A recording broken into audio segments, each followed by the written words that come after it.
So, ladies and gentlemen, we are arrived at the last effort of today, that is the panel 3. And before that, I introduce the 3 panelists, the eminent panelists I have here.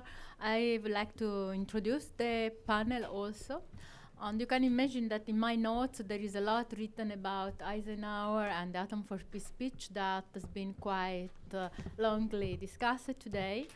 So I will say a bit more about the Euratom that was signed in the 1957 even, and how the Euratom was really contributing to the rising of the standards of the living in Europe member states and to the development of relations with other countries by creating the conditions necessary for the speedy establishment of growth of nuclear industries. So this was the citation for the Euratom Treaty, and this morning we have listened actually from the point of view of the IEA founding states how the treaty was signed, and we have from the European vision the Treaty of Rome that we celebrated this year, the 6th year, and the Euratom Treaty is a media point of this paragraph of the history.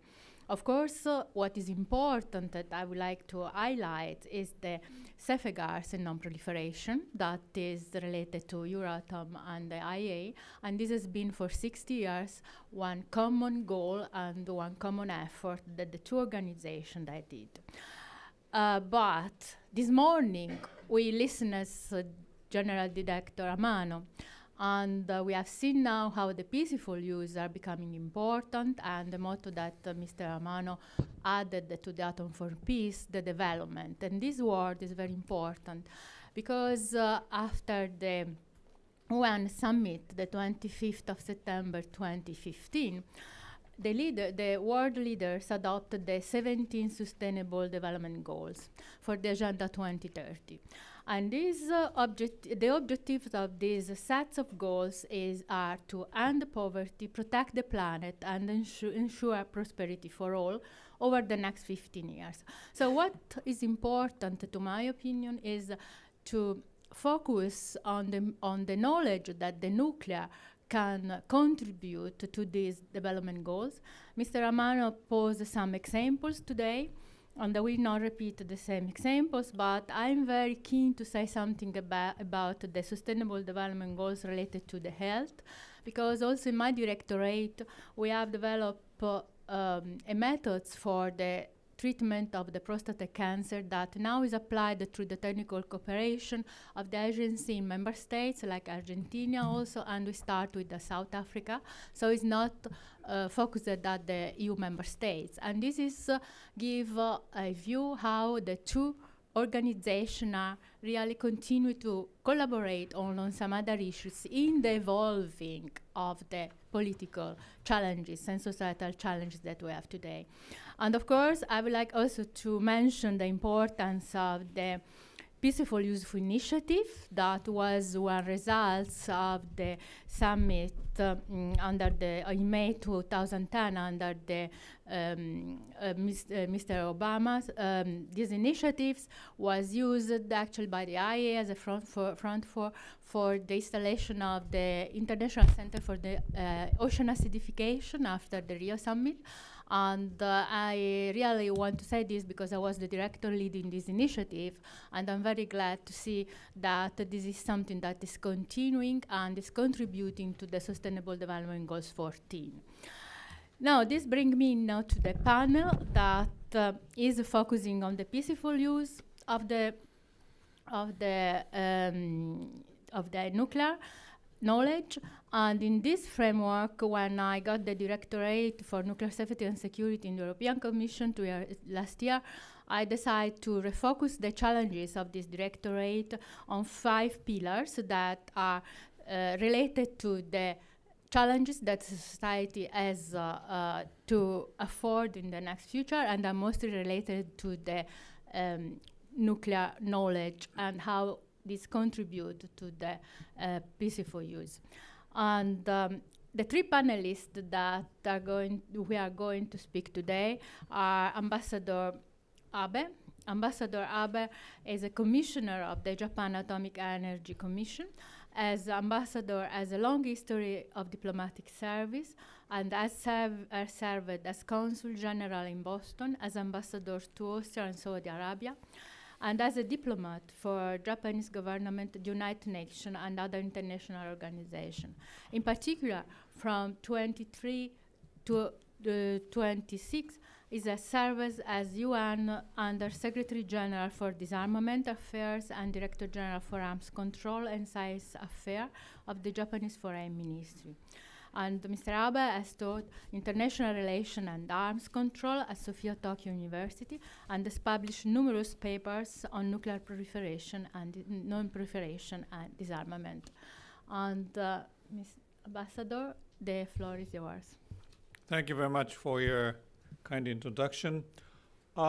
Indeed, when you say peaceful use of atomic energy in the IAEA, that includes not only the use of nuclear energy for, in a narrow sense, to generate electricity, but also for medical, agricultural, industrial purposes.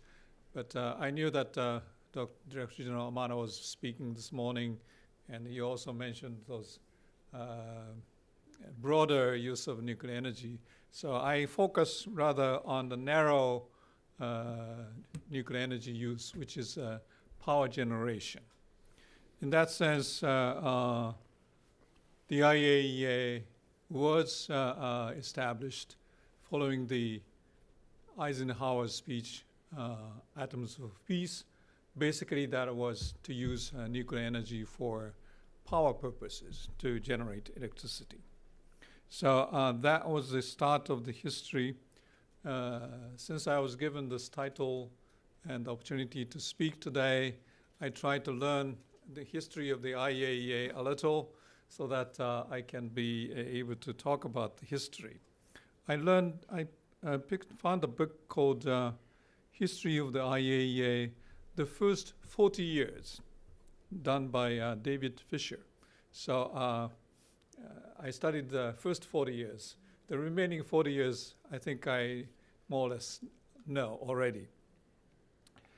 It's interesting, President Eisenhower and the United States started with the idea, as we heard this morning, to provide the material enriched uranium and technology and services to member countries of the IAEA so that they can promote the use of peaceful use of atomic energy.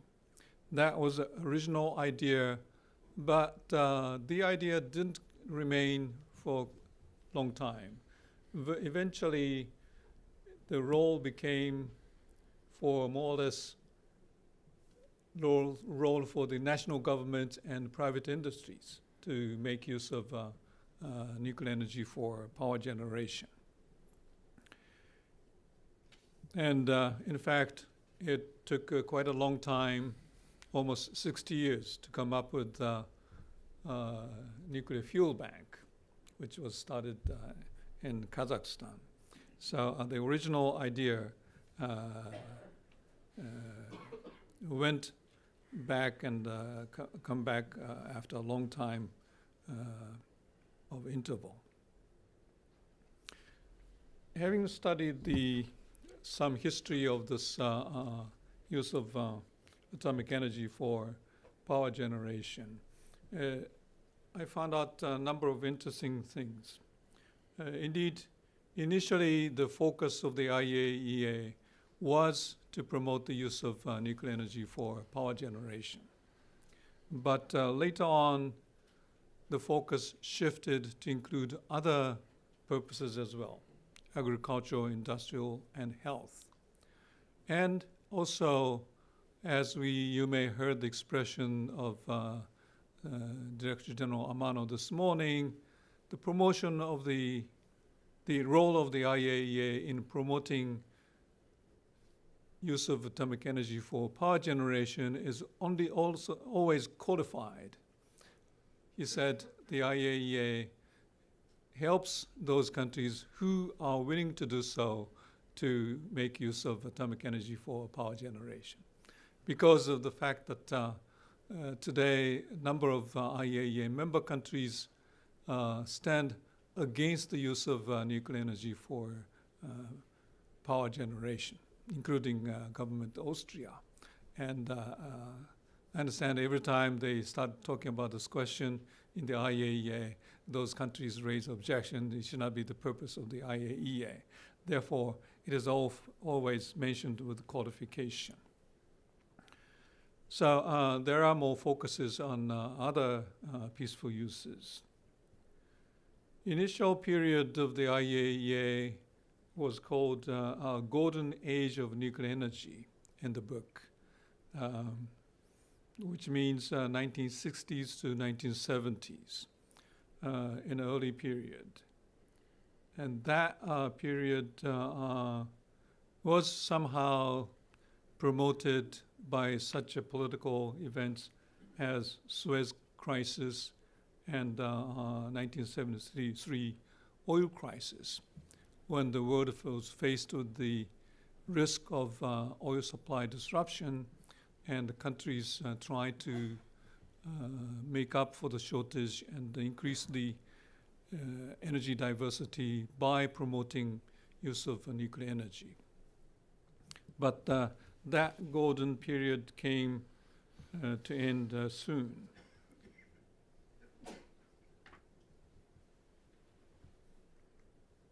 Yeah, I was in this slide. This slide shows how the nuclear power reactors increased or decreased around the world. It was a chart done by Carbon Brief. It's an NGO based in London. I came across with this chart as we went through the internet, and I thought this was very useful. I received consent from them to use this chart. You see the sharp increase of the reactors up until mid-1980s, and then come to be more or less flattened. So that shows the trend of increase of reactors around the world. You also can, these dark red bars are number of reactors constructed newly, additions. And sometimes you see the drops. I don't know if the timing is correct or not. It's a matter of interpreting the chart. Three Mile Island accident took place in 1979. You have the drop in new construction. Chernobyl took place 86. Since then, there's a decline in new constructions. Fukushima 2011, sharp decline. That's because many reactors in Japan had to stop operating.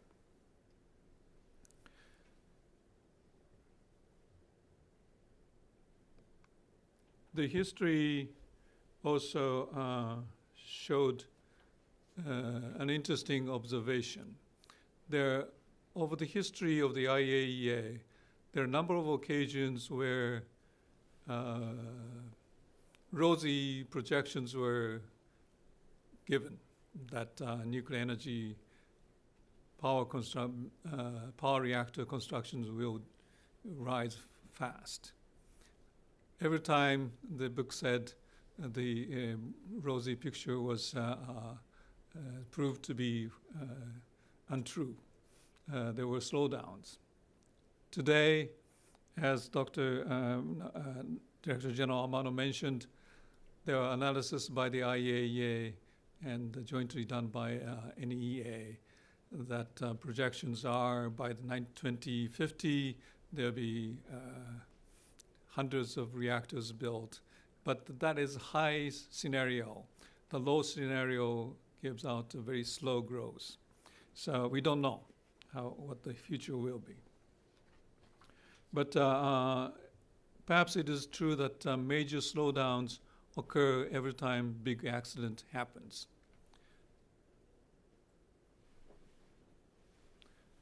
That slowdown perhaps also occurred because of the concerns about proliferation and more recently about nuclear terrorism.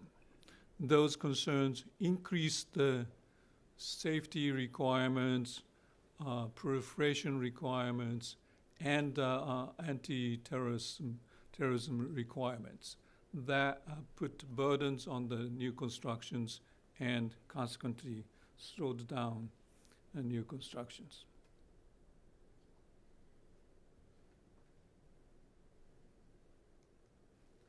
So this is the chart. Another chart may be also interesting to see, done also by Carbon Brief. This is shows the gray shade shows the increase or decrease of nuclear electricity generation in absolute terms, how much electricity nuclear has contributed. Increase and then flattened and decline. But in terms of the percentage share of nuclear power generation in the entire power generation, and the fact is it has been slowly declining.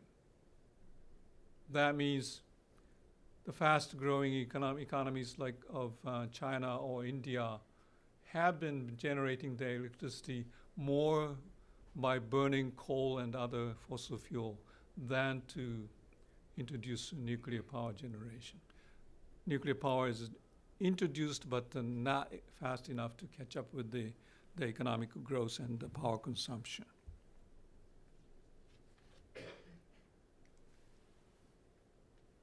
So what will be the future of nuclear power use?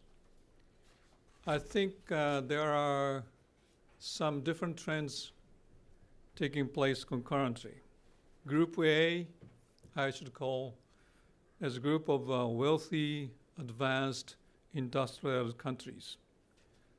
They're facing increasing difficulty, and some countries are moving away from nuclear power generation, such as Austria, Sweden. Sweden is coming back a little. Switzerland, Germany. The United States, I put in a question mark. Japan, I also put in a question mark. The United Kingdom, France, in the gray zone. Group B is the countries rising, basically no-market economy giants like China, Russia, or the newcomers, other newcomers. South Korea, a relative newcomer, but in question mark as well. They may, the president has declared they will get out of nuclear power generation. India is another country. So I made a chart here. This is my original chart. The horizontal scale gives a scale from 0 to 100 degree of press freedom. This is done by an NGO called Freedom House in Washington. Sweden is 100%, so the most free country in terms of press freedom. Somehow, I think there are indications of the extent of their democracy as well. Then on a vertical scale, I put how eagerly the country is pushing nuclear energy, or if they are trying to get out of nuclear power generation. This is my subjective judgment, so you may disagree. Then you find a very interesting curve. From top left, you have China, Russia, Pakistan, India, and then you have, as the extent of democracy freedom rises, you have sharp declining curve. Czech Republic, Great Britain, France, Canada may be somehow still promoting nuclear energy, but US, Spain, Belgium, they are in somehow dubious category. Korea has declared they will go out. Japan is still struggling how to maintain nuclear power generation. Sweden has once decided against, but they're coming back. Germany, Switzerland have decided to get out. So this is an interesting curve you can see. I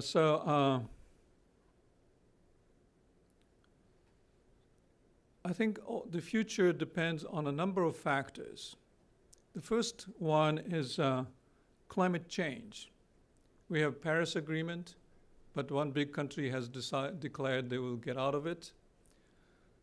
The future of nuclear power use depends, for one thing, how people around the world become serious about preventing global warming. If you're very serious, if you definitely reduce carbon emission drastically, you may have to use nuclear energy. That's one important factor. The other factor is carbon-free, natural, renewable energy source.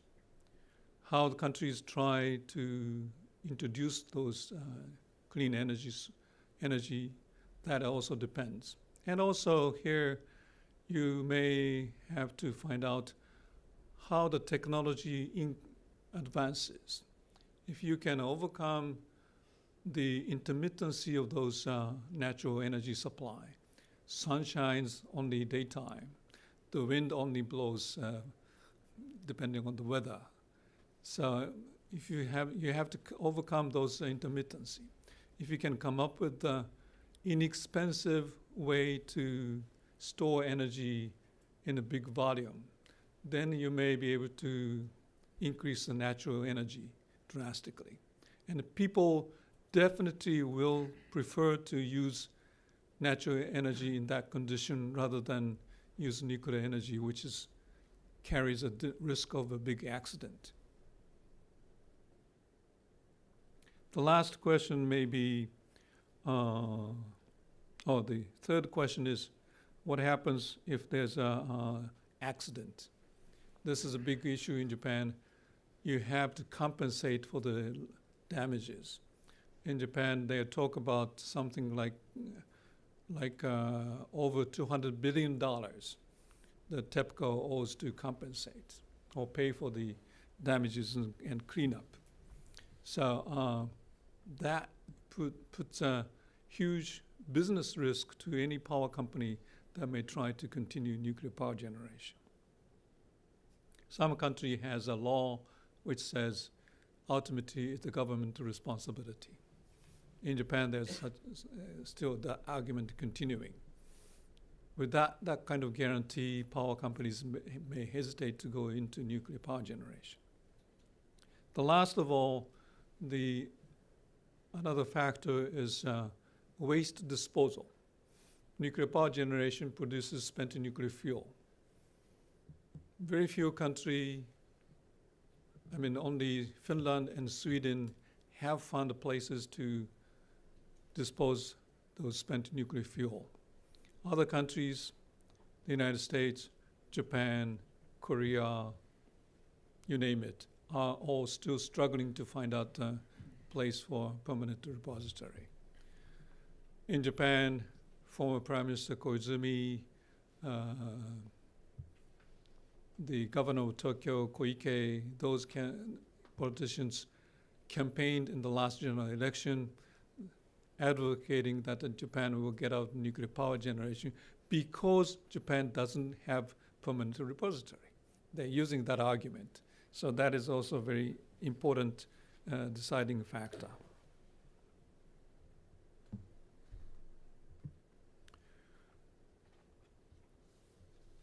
So given these uncertainties and doubts about the nuclear energy, I think some sort of measures have to be introduced to maintain nuclear power generation in open, democratic, advanced industrial countries. They may be such incentives as subsidies, carbon tax, price guarantees, investment guarantee, favorable damage compensation arrangement. Some of these steps have to be taken if you want to continue nuclear power generation. That's a situation taking place in the United States, for example. It may also happen in other countries. The United Kingdom, for example, has introduced price guarantee. Others are discussing carbon tax or subsidies or investment guarantee. So they may have to be introduced. My advice is any measure that may be taken should be least market distorting or interfering. Carbon tax in that sense is better because that applies to equally to the different energy sources. And least corruptible. Subsidies are most corruptible means of policy implementation. So I don't encourage them. So recently I heard Baker Schultz Paulson proposal of introducing carbon tax in the United States. But last night I heard they're not very popular and not likely to take place. So that ends my presentation. Thank you.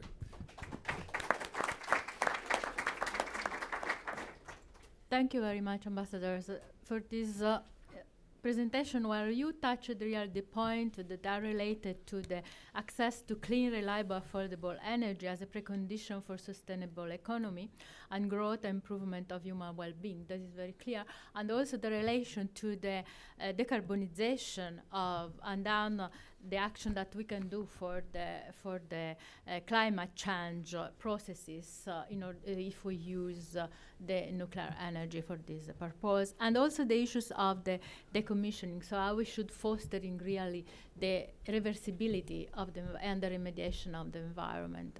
And now I would like to pass, after having touched these 3 points with the presentation of Ambassador Abe, I would like to pass to the presentation by Maurizio Boella.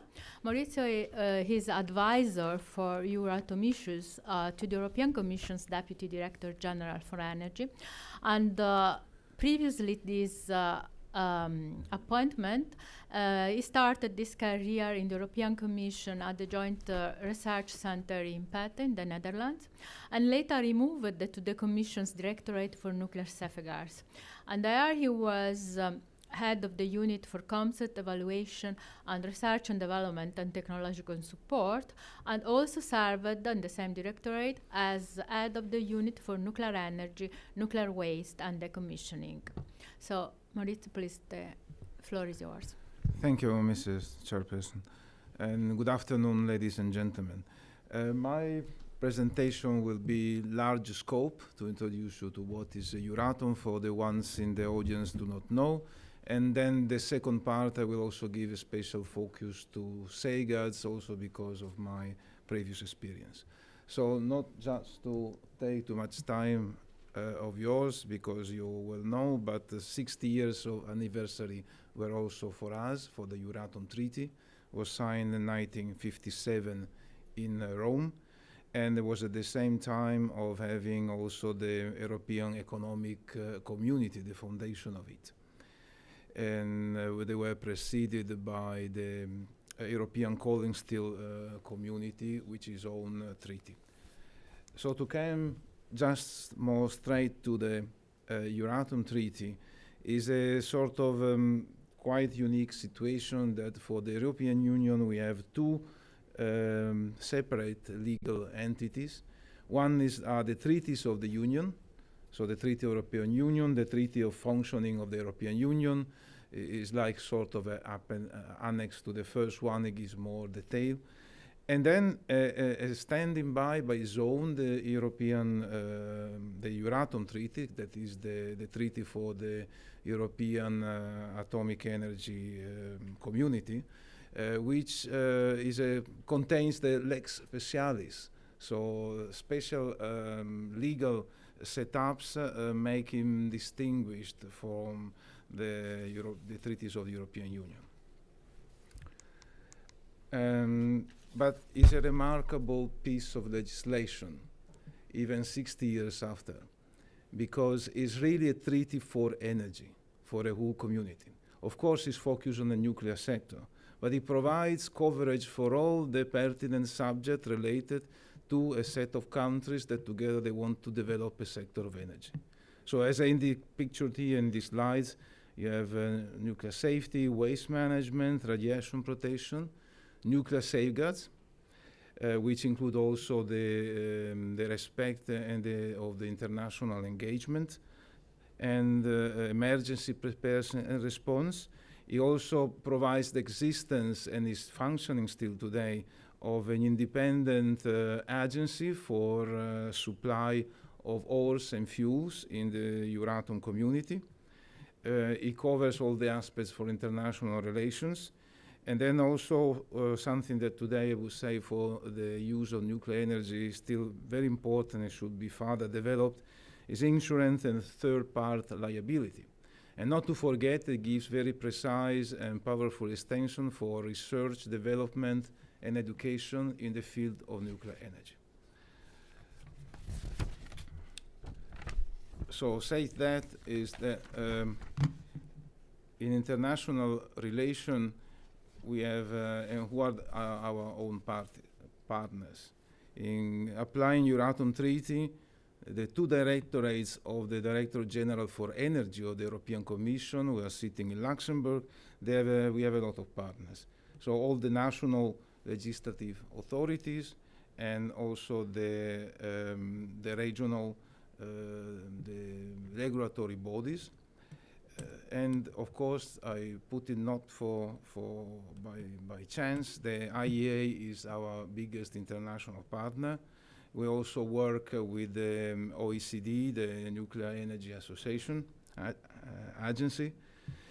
Within the European institutions, we have a mechanism, as some of you may know, that attributes to the European Commission the role of guardian of the treaties, and also takes initiative proposing legislation, which is then presented to the Council for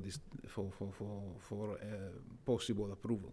What makes distinction in a way of governing this process of legislation is that the European Parliament is only consulted, while for the other activities in the European Union, the European Parliament is included in a co-decision process with the Council of the European Union.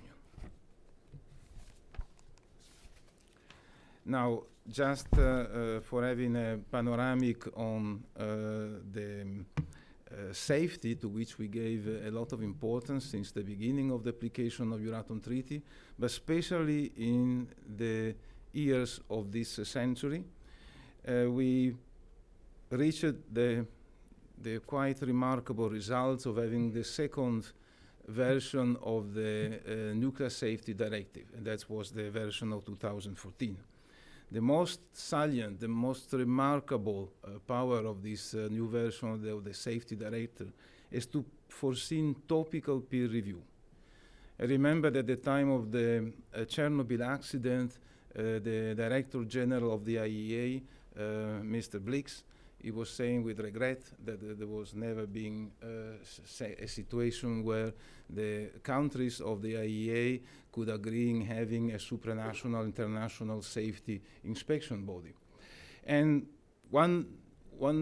if some of you will look at our 2014 directive on nuclear safety, if you look at it with a very purist eye, it seems that there's a little bit light having topical reviews. But having member states volunteering and then choosing partners on an imposed topic for a peer review is already a step ahead. And I think that we are very proud of it, and it costed us a long haul effort in the Council with the member states. As you know, in European Union, we have 129 operating power reactors. Is a a community where there is a big divide. 40 member states have the nuclear power, 14 do not have. Some of them are really very much committed to be anti-nuclear, others are neutrals, so it's very difficult to have consensus, especially when our decision-making mechanism relies in most of the cases on unanimity. So that's, I think, it was a long battle, but we had some meaningful results to be continued in the future. And also stress test is an initiative of the European Commission that led that also to the new version of the safety directive, and also involved working together with the IEA, and involved not only the 28 EU member states in the exercise, but also neighboring countries like Ukraine, lately Belarus, and Switzerland, and other countries. So another aspect is the radioactive waste directive, which is very far-reaching piece of legislation, was issued in 2011, which were addressing all the pertinent subjects concerning to the safe and responsible management of spent fuel and radioactive waste. It covers all the aspects, including the transparency, including financial provisions for the sustainability of the programs of each member state for the management of the waste. And there were deadlines for the transposition of the legislation. There were deadlines for communicating to us for the first time detailed inventory of waste in each member states and detailed program for the management of the waste. And it's really in this exercise that it was really appearing how big a challenge is to implement far-reaching objectives. And in most of the cases, there was very good will from our member states, but really for some of them was out of the reach. We keep on helping them. And in the case of member states, we had a very developed, already a very developed nuclear fuel cycle, is a work of big size, because they have a very long history of legislation, so transposing a directive obliged them to go through all the existing laws, and it was really a fine-tuning exercise. In Europe, as you know, we have the first example of geological disposals, which is under constructions in Onkalo, in Finland. Sweden will follow soon, and France is on the point to get more or less prepared to go then for eventually the beginning of construction. Then by having so many operated, such a large fleet of nuclear power reactors, is the age now that plays really is a key factor in determining what is the situation and what will be in the future for nuclear energy in European Union. The average age now is greater than 30 years. Some countries, and is well known, Germany decided for shutting down some of their reactors. So the final destiny of course, is the commissioning. Also what appears from the IEA guidelines and studies and what is a sort of more or less mondial consensus, the earlier you start the commissioning of a nuclear power plant is better. But there are many issues who appeared in the last, we say, if not 10 to 5 years, about also financing of the commissioning. There was not a lot of debate at the beginning. Now we have triggered a very European debate on this subject. It started, I would say, in remarkable size, first alone, standalone in Germany for their own decision to phase out nuclear, but is of very far reach. Not to forget that the European Union up to now, or better up to 2020, is engaging more than 3 billion euro to support the dismantling of the Ignalina power station. There were two more large than Chernobyl RMBK reactors were shut down as a condition to access to European Union, and also the sites of Kozloduy in Bulgaria and Obojnice in Slovakia. And we are acquiring in our Directorate for Nuclear Safety an operational experience on how to manage this project. We don't manage directly, but we are monitoring, and I think we have, together with the consultancy from the expert of the EU member state, building up what it would be then the necessary initiatives for giving sustainability in European Union of the decommissioning of the nuclear power plants. Now, if I move to a subject about the IEA and EU, we have a mechanism which is the senior official meetings. We cover mostly safety issues, safeguards, and technical cooperation. Our Deputy Director General, who's in charge to chair with his counterpart of the IEA, also has expressed the will at the last SOM that we look forward for an ambitious implementation of the Vienna Declaration that is supporting continuous safety improvements for countries that operate or building new nuclear power plants, including in the EU and also in the neighborhood. And further is also that we are very now aware, we are very much within the limits of the powers we are given to us from the Euratom Treaty and the Treaty of the European Union of the issues related to the back end of the nuclear fuel cycle. So what is decommissioning, the related activities of management of spent fuel and radioactive waste. And in this, we have, still with the IEA, as in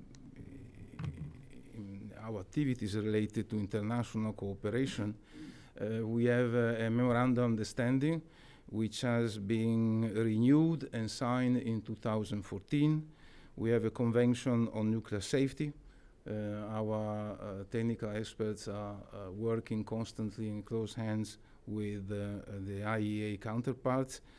And also we are supporting the strengthening of the implementation of the Joint Convention on Spent Fuel and Waste. And also, as I say before, through the IEA, we ensure as much as possible the participation on third countries to the EU stress test exercise. And our legislation, Euratom Treaty, gives provision for the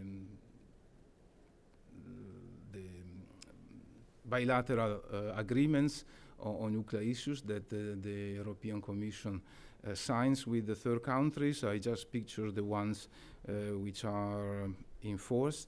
And also on that, we have provision concerning standards of safety, and especially concerning safeguarding of nuclear material. So that moves to the second part of my presentation, is Euratom safeguards. Maria Betty just mentioned before, that is also part of the Euratom Treaty, Chapter 7. I think it was very much, I'm very happy that this morning, beginning of this afternoon, some eminent colleagues gave very pertinent and precise historical reference of Euratom safeguards, the interaction that they had with the creation of the agency.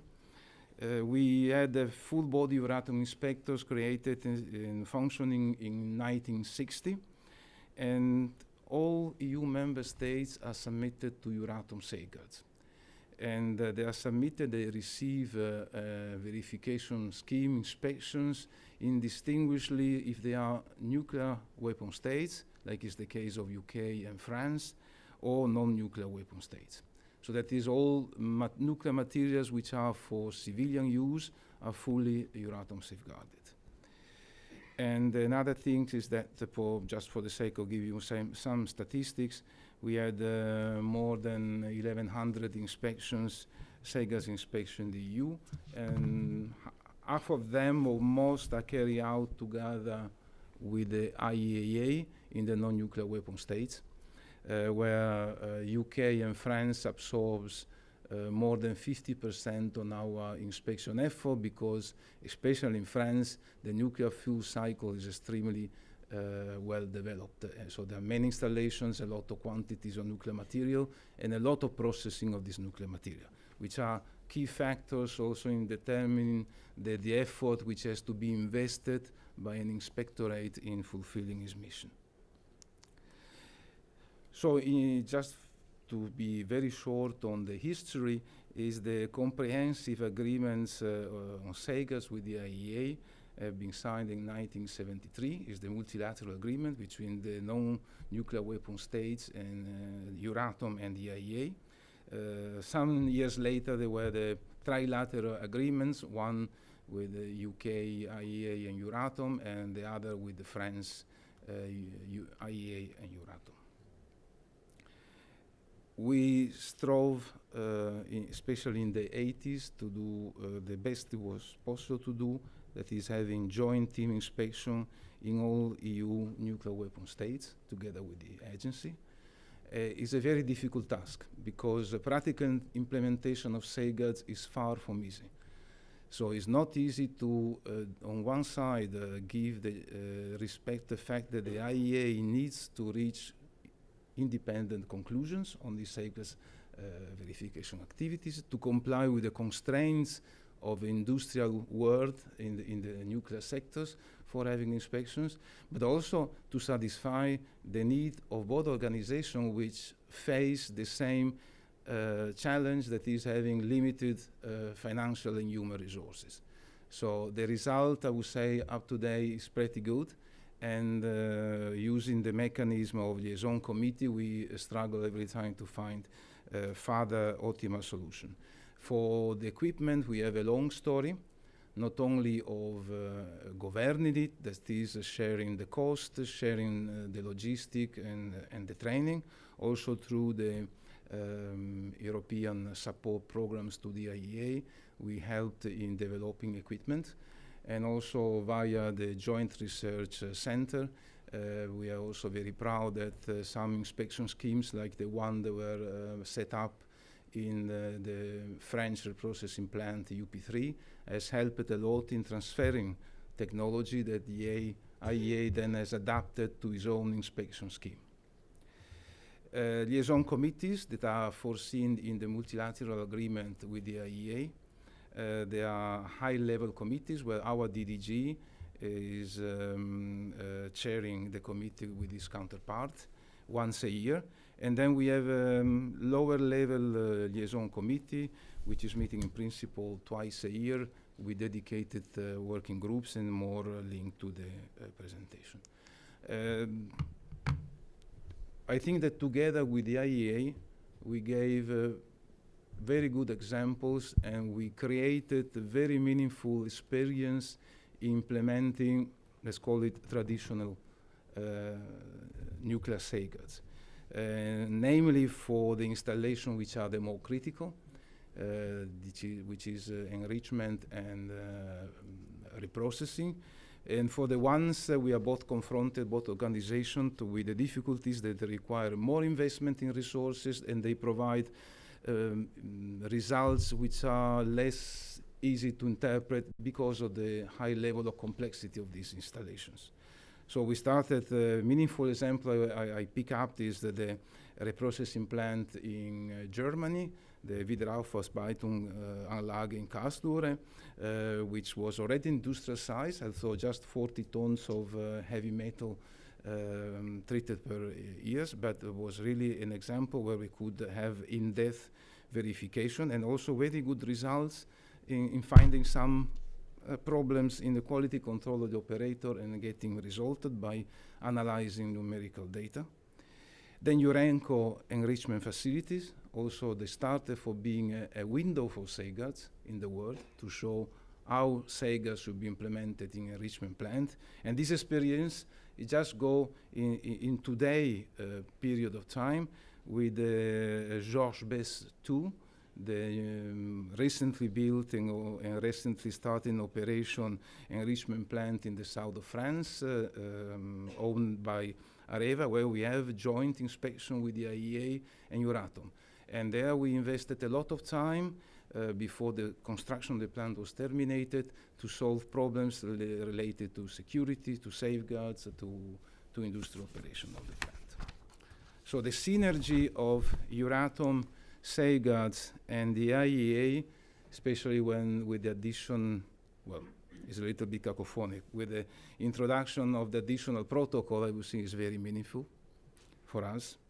And also the way we cooperate together and providing such windows for the implementation of classical safeguards on enrichment reprocessing plants, I think is an excellent example of cooperation. The last things is about the way, sorry, there are something about representing not only the European Commission but the European Union in general. So I will talk also about the activity of our External Action Service, which is led by the High Representative Ms. Mogherini. Ms. Mogherini is today and tomorrow here in Washington, and she has to meet, or already probably met, US Vice President Penn, and will meet also the chairperson of the Congress. In the agenda, there are, of course, the EU-US relations, but also the implementation of GCPOA and the situation in North Korea. So the position of the High Representative of the European Union for the External Action Service is that the European Union is committed to be to the continuation and the full implementation of all the parts of GCPOA. And also Mrs. Mogherini, in recent statements last month, declared the full trust that we have in IEA and the way that we take for valuable his conclusions. We are perfectly aware of the fact that for Iran, there is a visible program for developing ballistic missiles, but we believe that this has to be discussed and solved separately, and we keep on our commitment to support the GCPOA, which has been signed under the strong involvement of the European Union External Service. Thank you for your attention.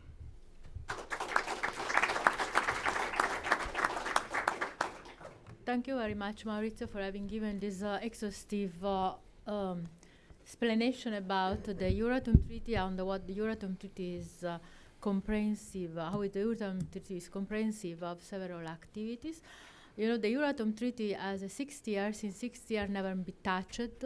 However, when we had the Lisbon Treaty, the treaty for the function of the European Union, there was the decision 54, where 5 member states asked to have in the future a discussion on the Euratom Treaty, and our President Juncker, in his speech to the State of the Union in September of this year, has announced that during 2018 wants to have a discussion about the treaty. So we'll see how this will be eventually modernized or taken on board more things and include more issues mostly relevant to eventually to the peaceful use and the commissioning or other things. It's clear that the core of the treaty will be not touched. The safeguards will remain one of the core activity and business, but there are many other issues that the societal challenges are coming up and are asking, are requesting. So the member states, as Maurizio said,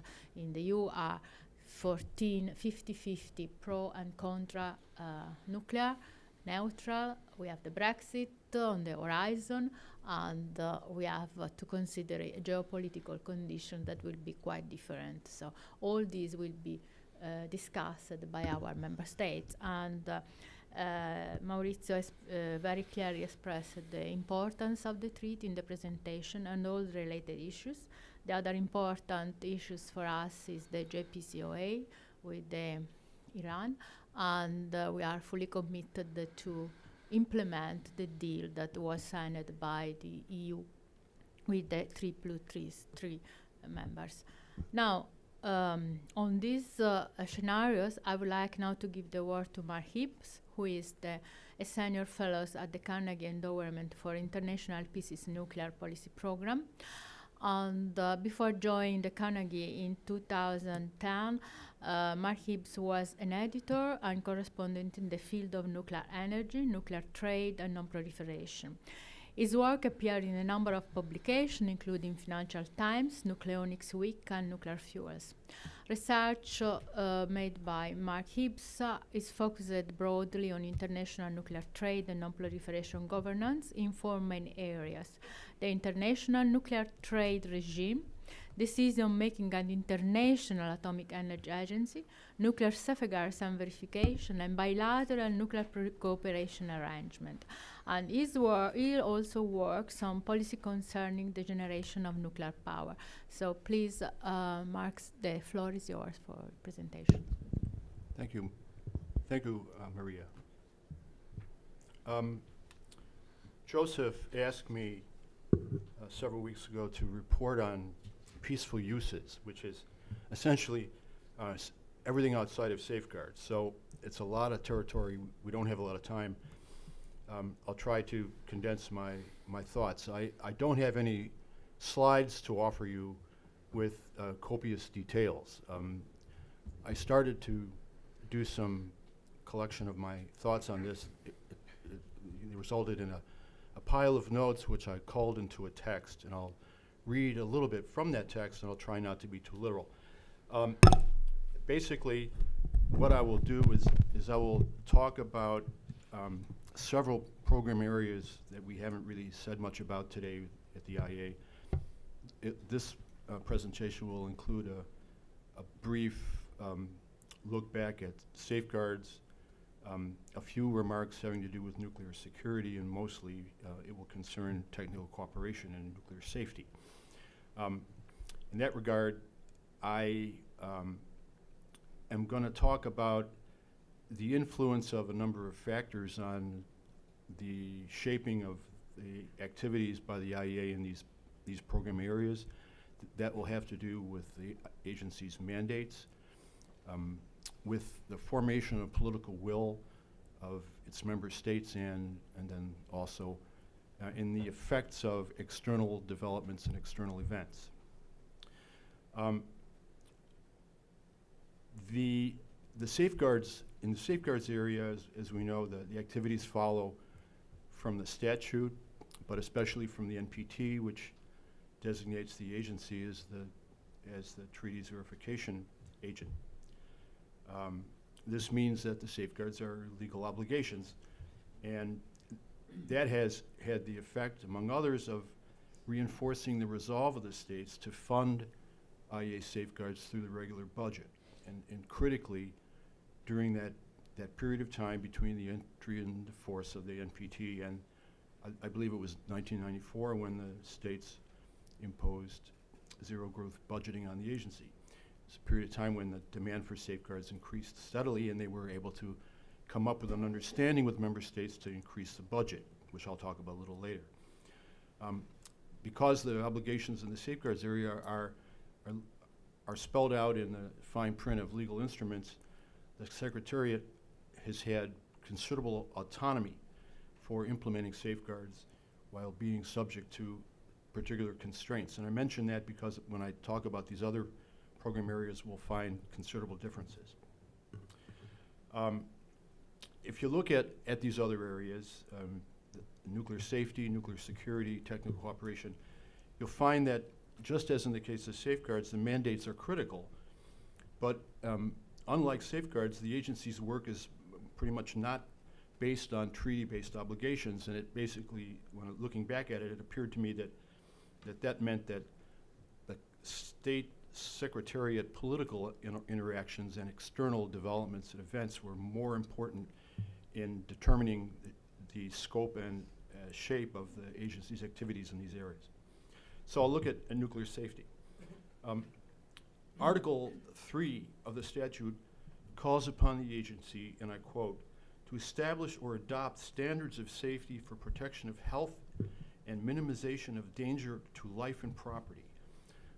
This is pretty much all the statute says about nuclear safety, and it has shaped a lot of the work that the agency has done in this area, but I think over a period of time it's become decreasing share of that work because the agency's activities in nuclear safety have expanded. It's interesting to note that when the agency began 60 years ago, if you look at Article 12 of the statute, it will inform you that analogous to safeguards, the agency was expected to inspect installations and material to verify compliance with safety standards. But very quickly, during the 1970s, it was understood, especially after the NPT came into force and they started doing that work, that the agency, the absence of treaty-based obligations during this period basically led the agencies and its member state to abandon those verification objectives under the statute. But that didn't mean that the agency gave up its ambitions to acquire greater authority vis-a-vis the member states in the area of nuclear safety. It, in fact, beginning in the 1960s, tried to make its standards legally binding. The Board of Governors didn't agree to this. That's come up a number of times over the decades. And instead what the agency did, in my humble opinion, is that it successfully responded to severe accidents in a number of places in particular times to, in a sense, opportunistically extend its influence and scope. It was very successful in doing this. This helped the agency be instrumental in helping to establish a global nuclear framework for nuclear safety, even if that implied that the agency had very little legal authority in this area. In my view, this approach by the agency was most successful after Chernobyl. And I think that's probably because the magnitude of that accident deprived the Soviet Union of political leverage. In the other cases, the 3 Mile Island accident and at Fukushima, the states were a little more effective in pushing back and resisting initiatives from the Secretariat to expand its activities and its authority in these areas. For example, it was after Fukushima, it was proposed by the Secretariat that the states formally commit themselves to hosting safety reviews, but that was not acceptable to very powerful member states.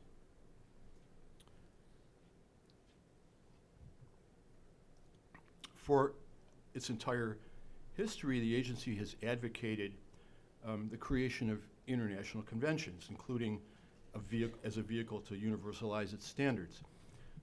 After Chernobyl, there were 3 of these. One of them was the important Convention on Nuclear Safety.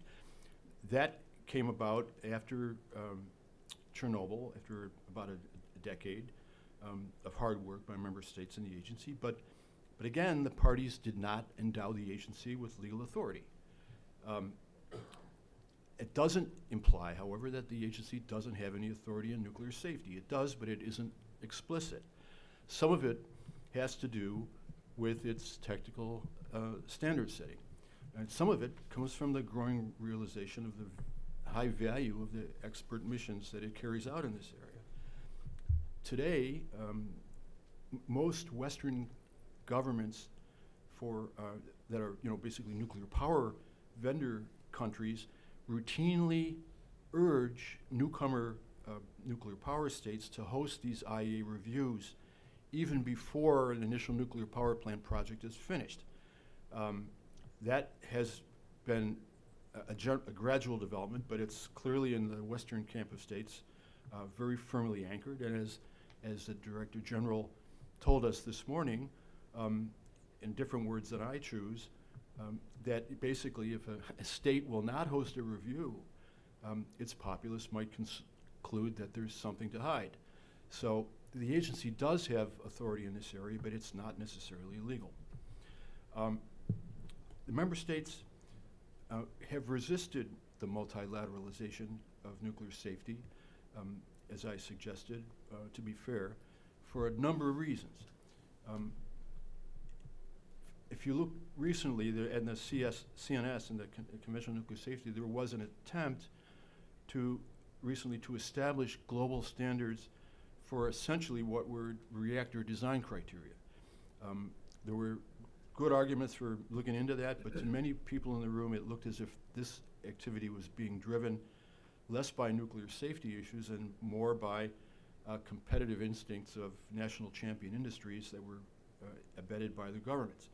So, you know, there's a commercial aspect to this that member states don't want to see the agency really interfering with in any way, because it would potentially damage the agency.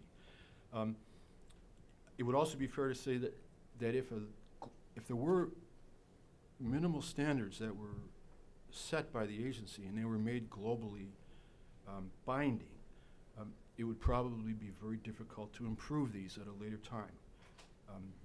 And then finally, it's also the case, I believe, that if you multilateralize the regulatory function, that would blur the understanding that's in fact spelled out in the agency's fundamental safety principles, that the responsibility for oversight for nuclear installations rests with the state having jurisdiction. So that's an important distinction to make, and for these reasons, the agency's member states have not been very keen to move toward a multilateralization.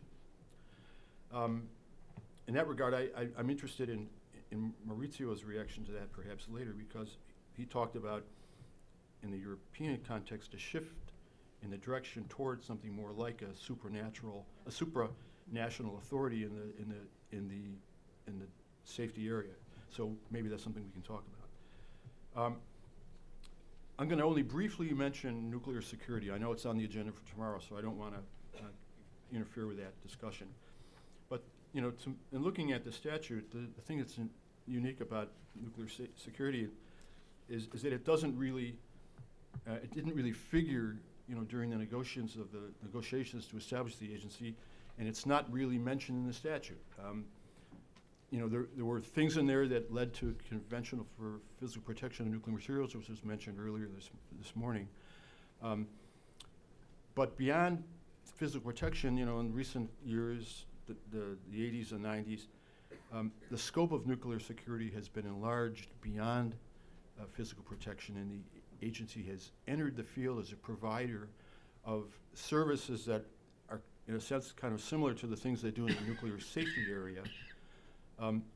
But again, the political will is a question mark, because if you look at the situation in safeguards and nuclear safety, there were dramatic events that motivated member states to give the agency more leeway and, if you will, authority, support to get into activities in these areas.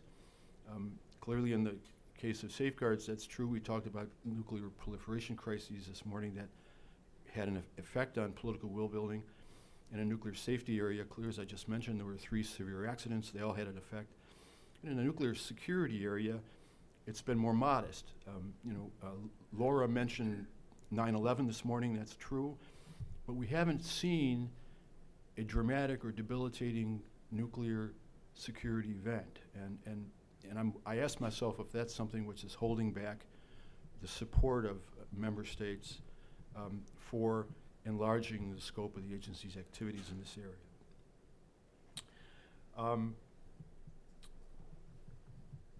So I'm not going to say any more about nuclear security. I'll now talk about technical cooperation. The mandate for this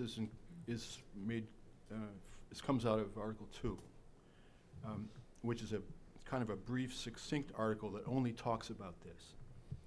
And it says, the agency shall seek to accelerate and enlarge the contribution of atomic energy to peace, health, and prosperity throughout the world. That's it. It's very general, but it's in fact the basis for IAEA activities which are seen by the majority of member states as the primary rationale for their membership in the agency. We can talk a little bit later, perhaps, or in the Q&A about funding, something we haven't mentioned very much yet, but it's on people's minds. In the early days, for 2 rationales, the agency set up an autonomous technical cooperation fund. to fund assistance to states. The one idea was they felt that with 150 states involved, it would be too complex for the UNDP, which is a normal UN agency involved with technical assistance funding, to effectively manage in a centralized way. They felt that the nuclear needs of all these countries were very different and diversified, and it would be basically overtax the capabilities and capacities of the UNDP to do this.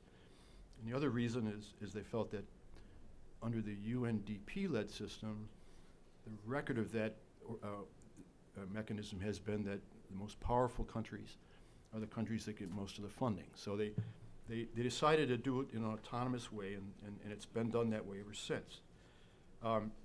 Nonetheless, regardless of the concern about equity that led the agency not to go the UNDP route, there were equity concerns that remain to this day. If you look at the IEA's reporting this year, General Conference, there are statements in there that talked about concerns about the equity of the TC system. And that also goes back to the statute. If you go back to Article 4, it says that the IEA is based on the principle of sovereign equality of all of its members. And accordingly, you know, in the TC program over the years, the percentage of countries that were benefiting funding from the TC program was increased roughly from about 20% in 1980 until the end of the century, where it was about nearly 100%. And that 100% included developing countries, which doesn't sit well with Article 3 of the statute, which says that the agency should, quote, allocate its resources bearing in mind the special needs of the underdeveloped areas of the world, unquote. So, you know, this comes up again and again, and board members talk about this, and at GC, it comes up all the time, and it's come up again and again. So this is something that the agency has to work on. Another aspect having to do with the funding of the program is essentially what I would almost want to call a second grand bargain among member states between haves and have-nots.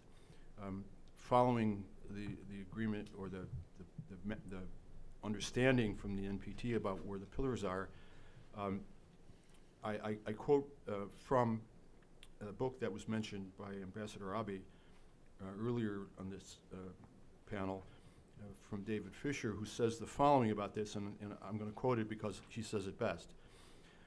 To make the growth of the safeguards budget more acceptable to the G77, the richer countries have been willing to support an annual increase in the target of the TCF, as well as to separate the safeguards budget from the remainder of the regular budget and to freeze the contribution of poorer member states to the cost of safeguards at the level that existed before the NPT entered into force in 1970.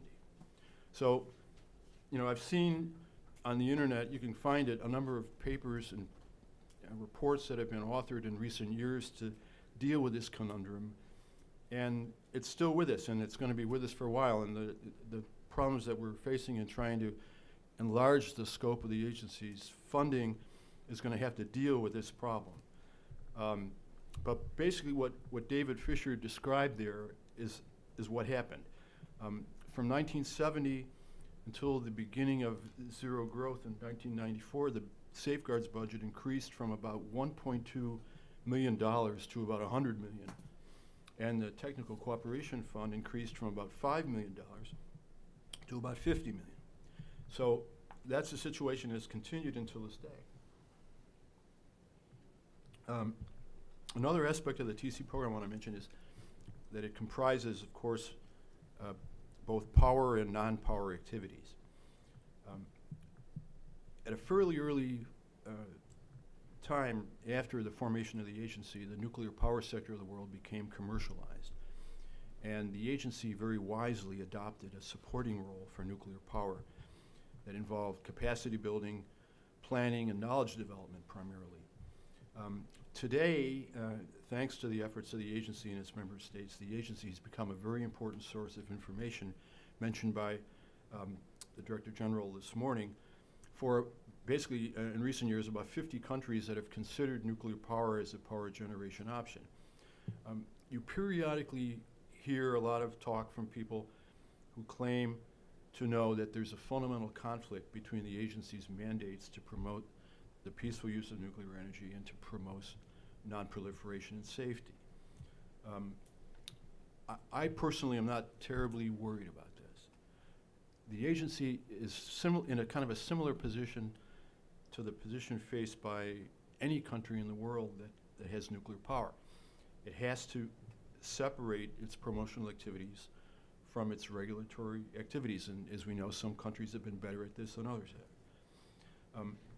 In 2006, I attended a 4-day IEA seminar that was organized for about 24 countries, all newcomer countries or countries that were interested in nuclear power, to learn about how to do it. And I had a conversation with the delegation head for an East African country before the meeting began, and he told me, I asked him what his ambitions were in this area, and he said, yeah, basically, we want to have an initial nuclear power plant online in about 10 years.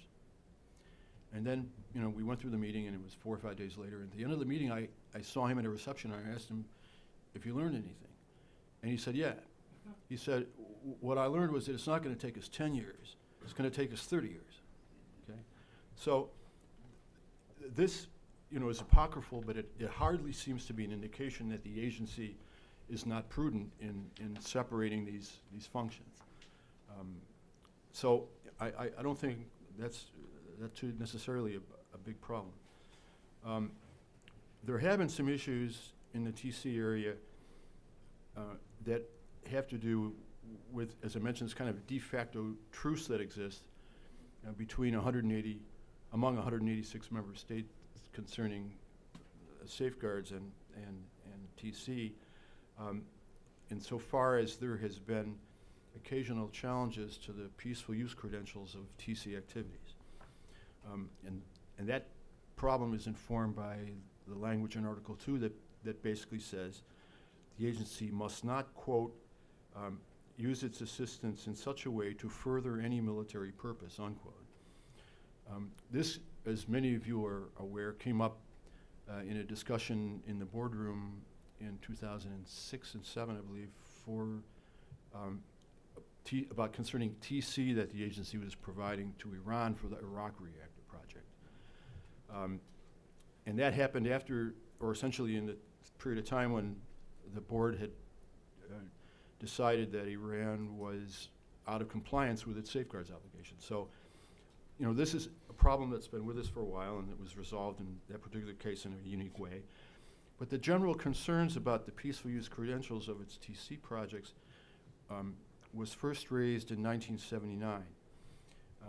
That was when the board agreed to require so-called revised supplementary agreements, RSAs, from states in the TC area to assure the states and the board, as well as the Secretariat, that the projects they were doing in TC were peaceful.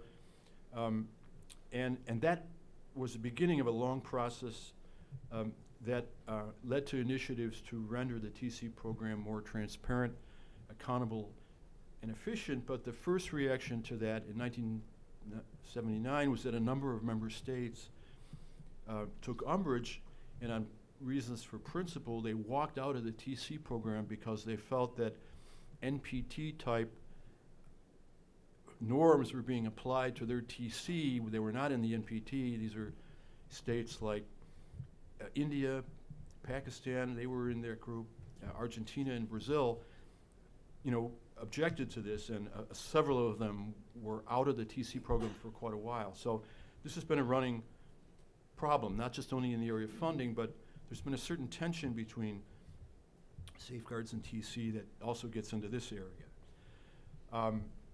And today, there are still TC projects that require the agency to carefully vet these activities. I mean, if you look in the latest IEA reports on this, you will find nuclear knowledge development programs that, have states in there that have nuclear weapons and states in there that have aspirations for nuclear navies.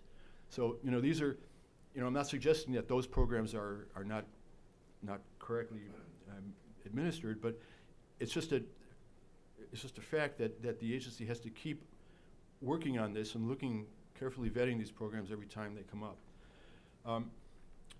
So that's the technical cooperation section of this presentation, and I want to close this with a few remarks about the future of the idea of atoms for peace and what it implies in peaceful use. The takeaways from what I said basically are that the agency's activities are a function of mandates and political will, that outside of the safeguards area where there is legal obligations, that political will is most important in the other programs, and perhaps especially paramount in the area of nuclear security because of the absence of a specific mandate. There have been dramatic events, as I mentioned, in all of these fields that have led to giving the agency an opportunity to enhance and enlarge the scope of its activities. On the funding side, basically there are long-term understandings among member states about how they fund these activities. And you still have this bifurcation that's very present in this room. We're in the United States, and this meeting was mostly all about national security-related activities. If we were having this meeting in Burkina Faso, we wouldn't be talking about that. We would be spending all the time on the stuff I'm talking about right now. So that's something that a lot of times people in the boardroom are they're reminded of it because in the general conference sometimes they forget about it. So that, looking at these are the things I draw, and looking at this from a kind of a discursive, comparative examination over the last 60 years. And there's just a couple of points I'll make, 4 in number, about the future. There's going to be some developments on the horizon that could change the IAEA's peaceful use profile. One of them, as I mentioned already, is the issue of funding and its apportionment.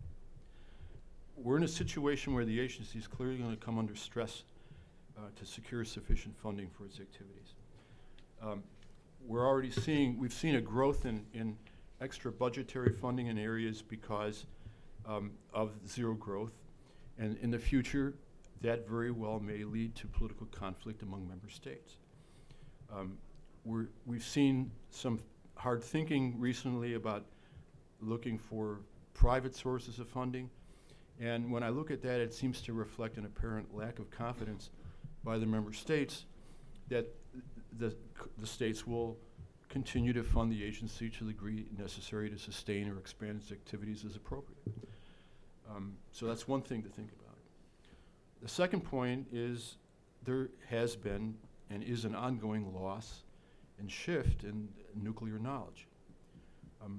Long established advanced nuclear states, in the future, they might be less willing to fund the agency if they decide that nuclear energy is no longer a national strategic national priority for them. We've already seen in a number of these states that industry and governments are losing knowledge about institutional history. They're forgetting how to build nuclear installations, and they're losing knowledge about the nuclear fuel cycle. The United States and Western allies were very instrumental in guiding the development of the IAEA for many decades.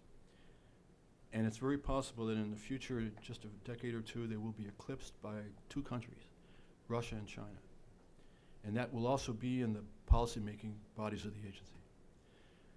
That could happen especially if these 2 countries, Russia and China, unlike the others, remain indefinitely committed to a future of nuclear energy that goes beyond 100 years. So we want to think about that. The third point I'm going to make is that we're seeing a second wave of atoms for peace. It's happening right now. As was mentioned by several people this morning, Atoms for Peace was launched by the United States to share its know-how. And it did indeed transfer a wealth of technology. But Atoms for Peace was also an instrument of the Cold War. It was meant, and I quote one State Department document at the time, quote, to maintain U.S. global leadership and reduce Soviet influence, unquote. So when, as the Director General this morning mentioned that the IAEA was rebranding itself as a global instrument of atoms for peace and development, China and Russia had been launching initiatives that look very much like the initiatives that the United States launched in the 1950s and 60s. If China and Russia lead the way toward a second wave of nuclear deployments in the future, the IAEA, and this is very important, the IAEA will be tasked to help assure that nuclear norms will not be weakened. Some people say they anticipate that if things go wrong in the next 20 years in this direction, we may see in certain areas a race to the bottom. And we don't want to see that. And the agency is a very important agency, a very important asset to keep that from happening. The last point I'm going to make is about peaceful use itself. What is peaceful use? I mentioned Russia and China. Both of those countries are intent on closing the nuclear fuel cycle in coming decades, certainly before 2050. If you look carefully at their nuclear development programs, that's what they say. If they succeed, more states in the world will want to participate in sensitive nuclear activities. That would be logical for them to want to do that. If the Chinese and the Russians turn the corner in doing something which all other countries in the past have not succeeded in doing, that could change the nature of the nuclear world in a short period of time. I'm not saying it's going to happen. I would even argue that the odds of it happening are probably not very good. But if they do happen, then the agency and its member states should be very aware of this, and they should be prepared. And one of the ways they might want to do that would be to try to have a conversation to come to a better understanding about which activities are truly peaceful and which ones are not, or which ones might be peaceful, which ones might not be, and under what conditions and under what context sensitive activities, particularly reprocessing and enrichment, would not be ambiguous or potentially threatening. In this regard, I want to point out that the JCPOA, again, for which the agency is a verification agency, has taken a very positive step in toward recognizing the ambiguous character of sensitive nuclear activities by relating the peaceful use to questions of need, but also by enlarging the scope of the agency's monitoring and verification over the development and deployment of these technologies. So to close, I would urge the states to take up the challenge of maybe more effectively defining what peaceful use activities are. But I would also say that if that happens, they won't succeed unless the majority of states, or the vast majority, perhaps even all the states, are confident that having clearer definitions will not mean that their access to peaceful use technology is going to be denied. So the have states have to work closely with the others to make sure that they benefit from the full spectrum of the agency's activities.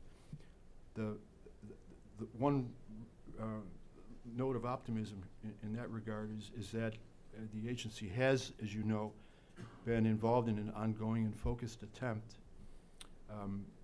very heroic one in some areas by the agency, to improve the effectiveness and the transparency of the TC program, and that, if it continues, may install more confidence in the more advanced member countries to be willing to support that program and develop a community of interest in a larger community of states to support an expansion of funding in the areas that you folks here are more interested in.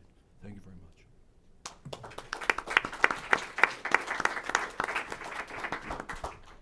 Thank you very much, Mark. In your presentation, you have touched the several points that are quite important.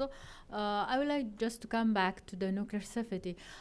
Yes, as Maurizio said, the European Commission, we have a directive. We succeeded in having a directive, and that is implemented in member states and also on the waste management. So we are a bit advanced if I consider in comparisons with what is ongoing in the agency about the nuclear safety, but there is different because it's still considered the responsibility of the member states in the agency, and in the European Union, the EU member states actually, they arrived to have a consensus in the Council to have this as a directive.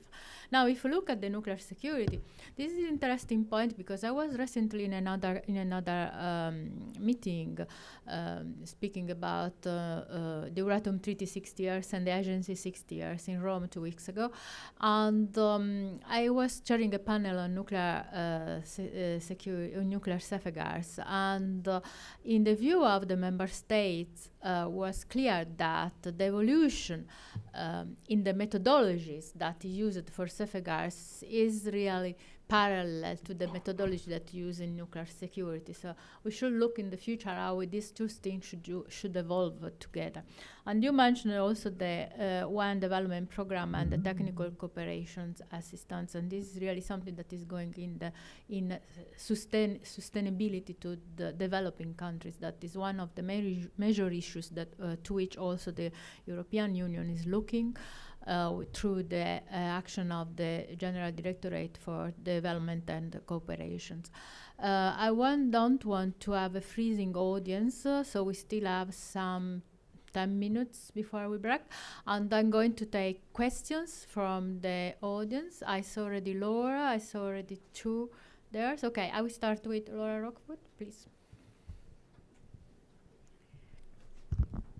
Hi, this question is for Ambassador Abe as a former IAEA associate in Vienna, and for Mark, and it has to do with this relationship or non-relationship, depending on how you see it, between nuclear security and technical cooperation. You see the G77 arguing that nuclear security is not something they need or want or is a priority, and pushing for some sort of parity in TC. Do either of you have any ideas for how to reduce the tension in that apparent conflict?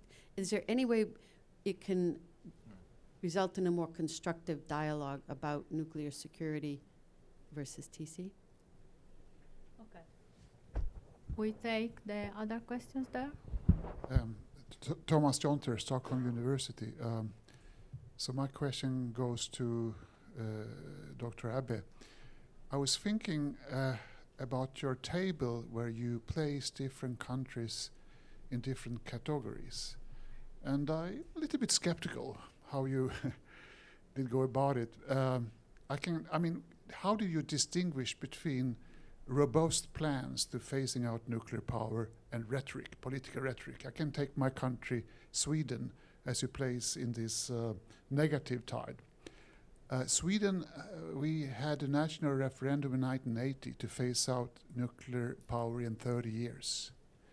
Today, still, we consume 40% of all electricity using nuclear power. 20 years ago, it was 50%. So, yeah, we're going down, but it depends on other aspects we have to look into. So what I'm saying here, states are, and many states, including Sweden, who had invested dramatically in nuclear power, it's not an easy task to get out of that kind of dependency. So many vested interests are involved in the decision-making processes. And so I think many states are very pragmatic in that sense. So I'm a little bit curious how you come to the conclusion that you did because of that. Okay, the last question is there, the lady there. I have a question both for Maurizio Boello and Maria Betti. How do the European institutions contribute to the resolution of transboundary controversies generated by the lifetime extension of operating reactors in Europe? To what extent the exceptional political and legal status of the Euratom community within the European Union can and shall be maintained? And for Mark Hibbs, the IAEA's International Nuclear Fuel Cycle Conference in the late 1970s, along with the initiatives to internationalize nuclear fuel cycle under Director Elbera, they were also regarded as the extensions of the Atoms for Peace. How do the current developments differ, and to what extent they would be considered as sustainable? Okay, thank you very much. So we start with Ambassador Abe. Well, the question of G7 and 7 interest in nuclear security, I think certainly those countries who are or who feel they are threatened by the possible nuclear terrorism are very serious, like the United States or European countries. But those, most of the developing countries do not feel they are threatened with the nuclear terrorism. So naturally, their interest in the question may be lower than the direct benefits they may receive from a technical cooperation. So you have to have a enlightenment process to make them enlightened that this is somehow altruistic behavior that is required of those countries, but still the IAEA overall is a sort of place of trade-off. The countries are required to submit themselves to safeguards, but in the meantime they can receive benefits from technical cooperation and other nuclear safety and other advices. So well, I think you have to work on that balancing act. And the good thing with the IAEA is it has this balancing elements built into the organization. So it's better than OPCW or CTBT, which solely focuses on non-proliferation subjects. As to the chart, indeed, that was my subjective judgment whether countries are up or down. But indeed, it is true that in many countries, the political expediency sometimes propel political leaders to stand against nuclear power or so. But the fact is also true that while the business circle are concerned about loss of nuclear energy or loss of investments they have already made. That's the situation in Germany, Switzerland, Japan, United States, everywhere. But the fact is they are not able to persuade people to keep a nuclear power generation. Therefore, people are not persuaded. People's concern or fear about another major accident is overpowering the business interests. I think that's a situation, and that sort of popular sentiments can be only overcome when the country is not so democratic. Okay, thank you very much. Maurizio, you want to answer to the question? Right.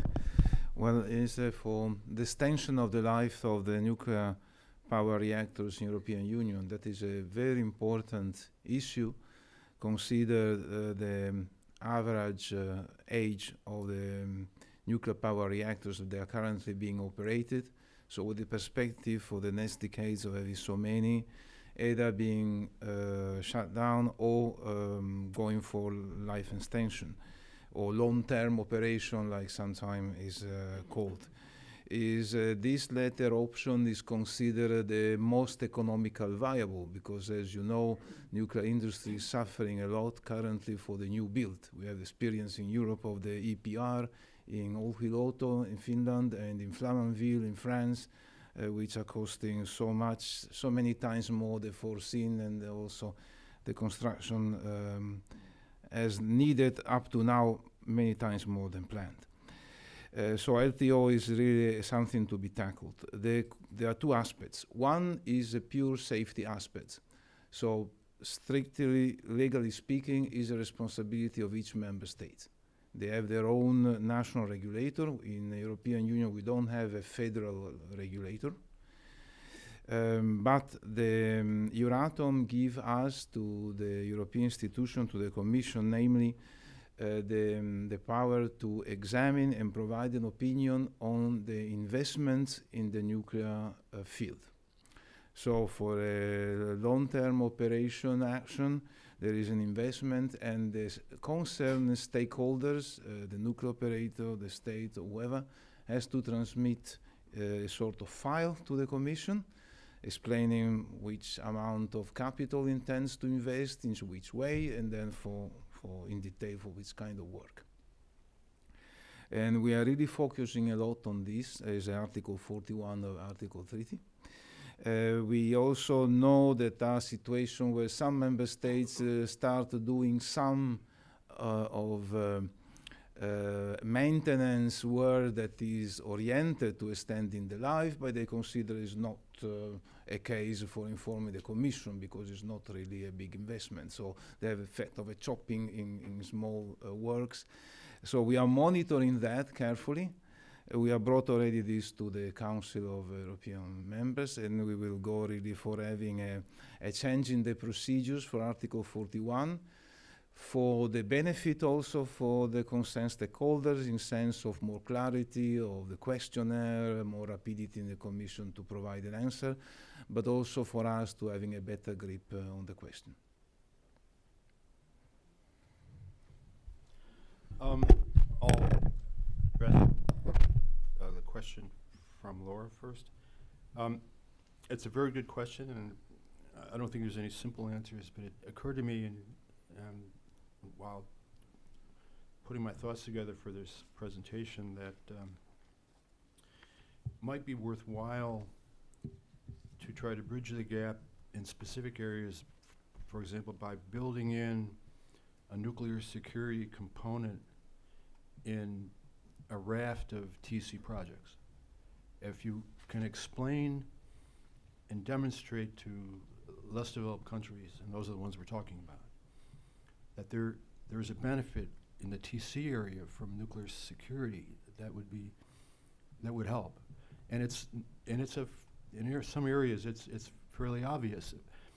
Frequently, you hear from developing countries that, as in the area of safeguards, the refrain is, well, nuclear security, like safeguards,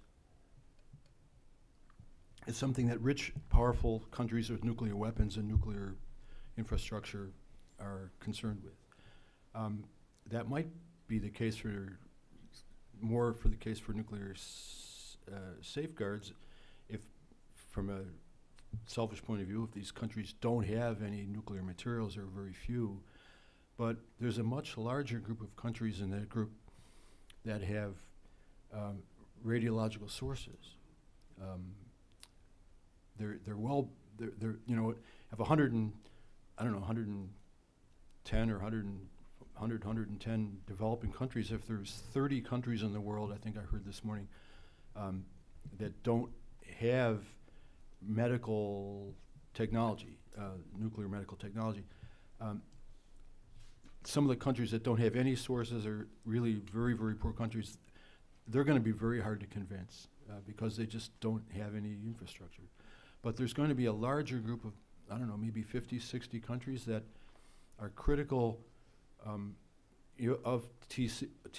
critical of nuclear security. They're probably members of the NAM.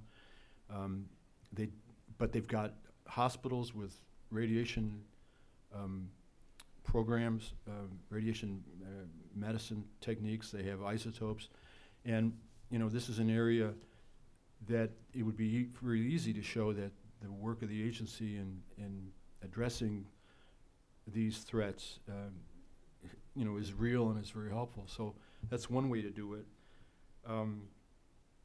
I guess more generally, it's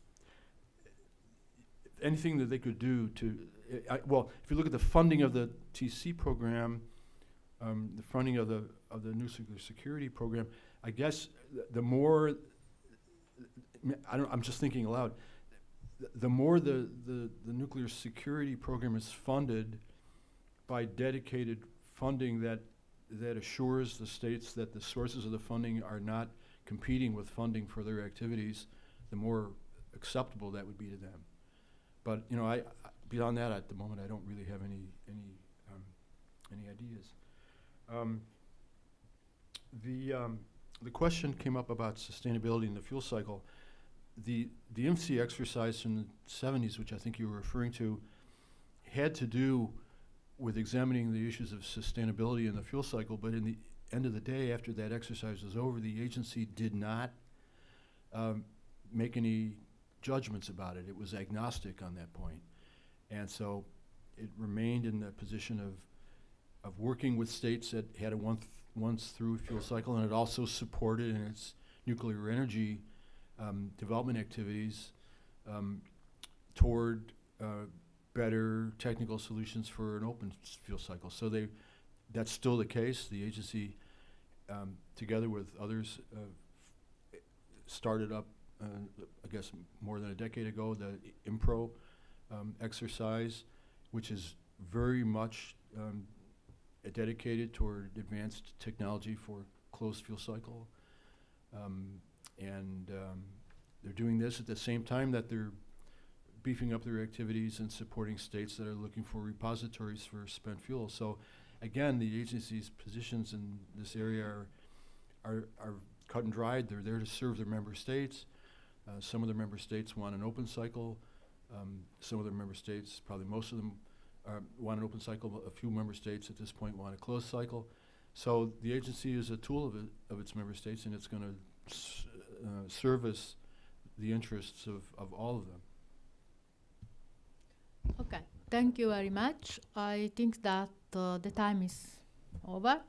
I don't see any other question in the audience. I thank all of you for the attention so late in the evening. And I thank very much the panelists for the interesting presentations and the organizer, of course, for these nice events that we have so far experimented. So thank you very much. And